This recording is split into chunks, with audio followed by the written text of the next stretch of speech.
Deflects in this game are a parry, basically. You're knocking your opponent's weapon away with your weapon. The motion for it is 2, 4, 6, and the D button. And the deflect has 1 frame of startup, so it comes out really quick.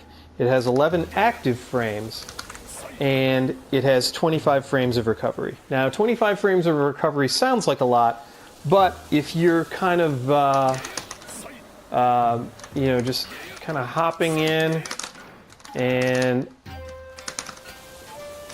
you know, just putting it in where you can combo into it like it's a special move. So it's something kind of good to remember you have and kind of work it into your game, especially against an opponent that's pushing a lot of buttons.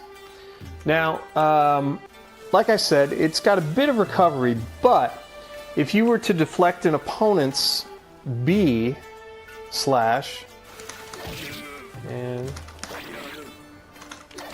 see if I can do this, that's 45 frames of recovery right there, and that is an eternity. So if you do get parried, it is definitely important to remember that you can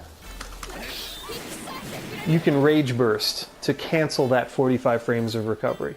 Now, like I said in the rage bursting portion of the video series, if you use the rage burst, you won't have your meter for the rest of the fight. So I would definitely advise against rage bursting parries, or deflects rather, in the first round of the fight, and maybe even the second, depending on what the count is, if you're up a round, if you're down a round, whatever.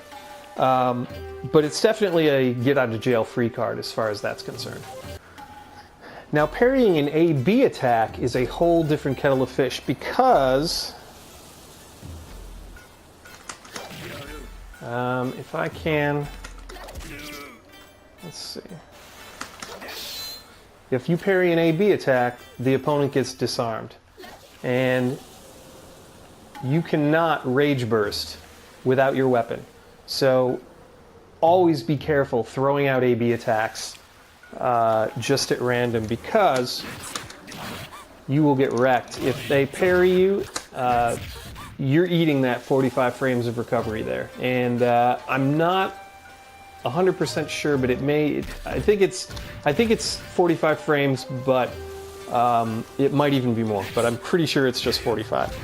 So definitely something to remember, that if your A-B slash gets parried, you're going to lose your weapon, you won't be able to rage explode, and you're going to be in a bad spot.